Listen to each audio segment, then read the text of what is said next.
Bismillahirrahmanirrahiim daawadayaal ku soo dhawaada wararka Israac TV ugu door karoon waxaa ka mid ah gudoomiye Mursal oo diiday ka tanaasulka laba arrimood waa maxay sababta barnaamijkeena ayaad ku daawan doontaa walaa xoogan oo laga soo saaray gaas iyo Axmed Madoobe shir caalami ah oo maanta ka dhacay Muqdisho qorshaha dawladda iyo faa'iidada ay ka helayso shirkaasi barnaamijkeena ayaad ku daawan doontaa Mareykanka oo ku dhawaaqay lacagtii ugu badneed uu ku maalgelinayo Soomaaliya barnaamijkeena ayaa ku daawan doontaa hadduu eebid masaacadaha gudoomiyaha Puntland Cabdiweli Maxamed Gaas iyo hogaamiyaha Jubbaland Axmed Madoobe ayaa hadda waxaa la soo darsay walaac xoogan waxa ayna labada mas'uul ka cabsi qabaan in masraxa siyaasadda laga saaro sida ku dhacday saaxiibkood Shariif Xasan walaac xoogan oo hadda labada madaxweyne soo wajahay waxaa ka mid ah in ay la dagaaleen dowladda federaalka Soomaaliya ayna ka cabsi qabaan in ay kaabto musharaxiinta la tartamaya labadooda danjiraha Mareykanka Soomaaliya Dolan Yamamoto oo maanta soo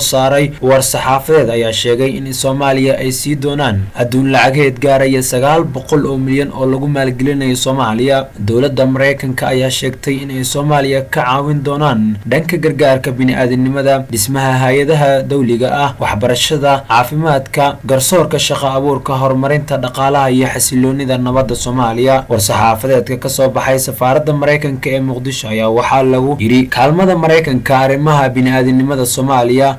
420 milyan oo ka mid ah 900 milyan ayaa lagu bixi doonaa arrimaha gargaarka Soomaaliyeed gudoomiyaha baarlamaanka Soomaaliya ayaa diiday in uu ka tanaasulo laba arrimood oo ka mid ah waxyaabihii dhaliyay khilaafka madaxda sare ee toddobaadyadii ugu dambeysay ragaadiya dalka Mursal ayaa la sheegayaa in uu ogolaaday xal loo helo mooshinka farmaajo laga keenay waxaana durbo qaylo ka soo yeertay xildhibaanada mooshinka keenay qaarkood ayna u arkaan gudoomiye Mursal in uu ku xaro doono villa Soomaaliya farmaajo iyo qeyra ayaa xal u waayay in laba arin laga qanciyo Mursal balse waxaana jirta kulamo kale ay la isku balamiyay maadaama qodobo kale afgarad la gaaray wana kale ee rajo wili laga leeyahay waxaa maanta oo talaadaha ka furmay magaalada Muqdisho shir billaah oo ku dhaxeeya dowladda Soomaaliya iyo beesha caalamka kaas oo looga hadlayay mashaariicda horumarineed ee Soomaaliya shirkani uu gudoominayay ra'iisul wasaare ku-xigeenka xukuumadda federaalka Soomaaliya Mudane Mahdi Maxamed Guleed waxaa ka qayb galay qaar ka mid ah xubnaha golaha wasiirada xukuumadda federaalka